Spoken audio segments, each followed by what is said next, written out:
Praise the lord. పిల్లరా, ఈ యొక్క ఉదయకాల సమయంలో దినవాక్యాన్ని చదువుకుందాం. మొదటి రాజుల గ్రంథము 17వ అధ్యాయం 6వ వచనం. 1 Kings 17:6. అక్కడ కోకొలములు ఉదయమందు రొట్టెను మాంసమును, అస్తమయమందు రొట్టెను మాంసమును అతని యొద్దకు తీసుకుని వచ్చుచుండెను. అతడు వాగు నీరు త్రాగుచూ వచ్చెను. And the ravens brought him bread and flesh in the morning, and bread and flesh in the evening, and he drank of the brook. యేసు ప్రభువారి ఘనమైన శ్రేష్టమైన నామంలో మీ అందరికీ శుభములు తెలియజేస్తున్నాను. మరి నూతన ఉదయకాల సమయాన్ని బట్టి దేవునికి కృతజ్ఞతాస్తులు చెల్లించుకుందాం. పిల్లరా, మనం సేవిస్తున్నటువంటి దేవుడు ఆశ్చర్యకరుడండి, అద్భుతకరుడు. ఈ ఉదయకాల సమయంలో మనం విశ్వాసము ద్వారా దేవుని యొక్క కార్యములు మనం చూడగలము. మంచిది. ఇక్కడ చూసినట్లయితే భయంకరమైనటువంటి కరువు ఉంది. ఎక్కడ చూసినా కూడా తినడానికి కానీ త్రాగడానికి కానీ ఏమాత్రము లేని పరిస్థితి. ఇలాంటి పరిస్థితుల మధ్య దేవుని యొక్క స్వరము ఏలియాకి వినబడుతుంది. ఏలియా, నేను నీకు సమకూరుస్తాను, నేను నీకు ప్రొవైడ్ చేస్తాను. ఏమిటి ప్రొవైడ్ చేస్తాను? మాంసం ఇస్తానయ్యా, బ్రెడ్ ఇస్తానయ్యా. అయితే నేను పంపించేవి నీకు ఆశ్చర్యాన్ని కలిగజేస్తాయి.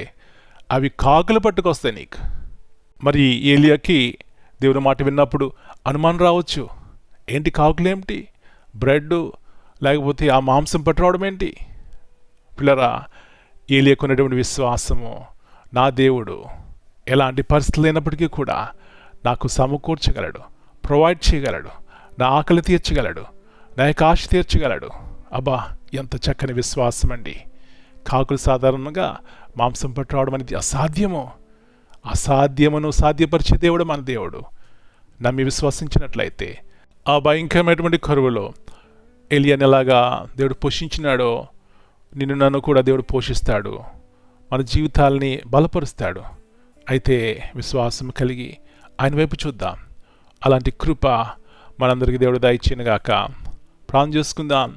పరలోకమందున్న మా తండ్రి, పరిశుద్ధమైన దేవా, మరి నూతన ఉదయకాల సమయాన్ని బట్టి మీకు వందనాలు చెల్లిస్తున్నాం. ఎలాంటి మంచి దేవుడో ప్రభువా, కరువులో ఏలియాని విడిచిపెట్టలేదు. అసాధ్యమైన రీతిగా కాకుల చేత ప్రభువా తను తృప్తిపరిచినారు, తన దాహం తీర్చినారు.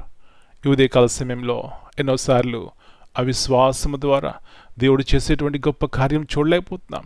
క్షమించండి.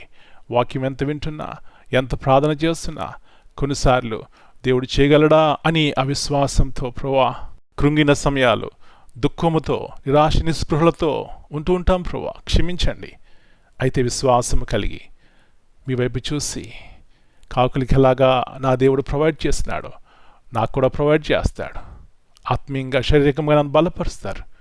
అలాంటి విశ్వాసం కలిగి ప్రభువా జీవించడానికి సహాయం ఇచ్చేయమని మరొకసారి మీ ఉన్నతమైనటువంటి కృపలో మా ప్రతి ఒక్కరిని భద్రపరిచి ఈ దినమంతా మీరు కింద కాపాడమని యేసు ప్రభువారి అతి శ్రేష్టమైన బలమైన నామమును బట్టి ప్రార్థన చేస్తున్నాను తండ్రి. Amen. God bless you all.